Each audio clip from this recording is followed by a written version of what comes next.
What are histamine issues and why do they happen and what can we do about them? So, hi, I'm Megan. I'm a nutritional therapy practitioner and functional blood chemistry specialist. And common signs of histamine issues, especially ones that are related to bigger chronic issues, if you work out, go outside in the sun for just a little bit and you start to turn bright red, like your face turns bright red, you start to get rashes, hives, really just like your skin is really sensitive.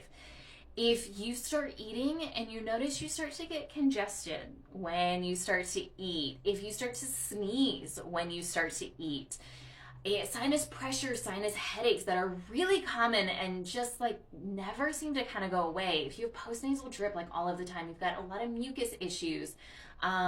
If you eat and you break out in rashes and hives pretty often, like these are all signs of histamine issues that are not normal.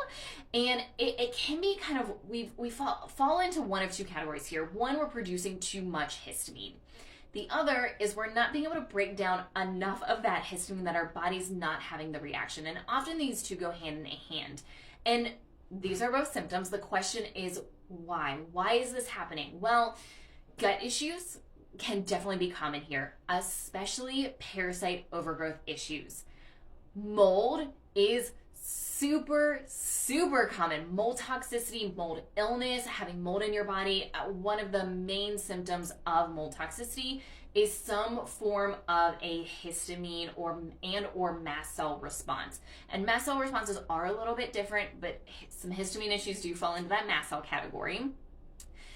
And heavy metal toxicity also can play a really big role here. So we need to look at these things. And oftentimes you will also, especially women, will often have estrogen issues as well. So hormone imbalances that seem to get worse as their estrogen starts to rise right before the start of their cycle into the start of their cycle, because estrogen and histamine attached to the same receptor. So often we'll see kind of these issues around right before into the start of our cycles, estrogen dominance issues.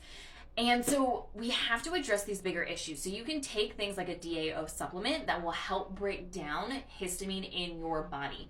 You can try an elimination diet like a lower histamine diet. Some people do better with a lower oxalate diet.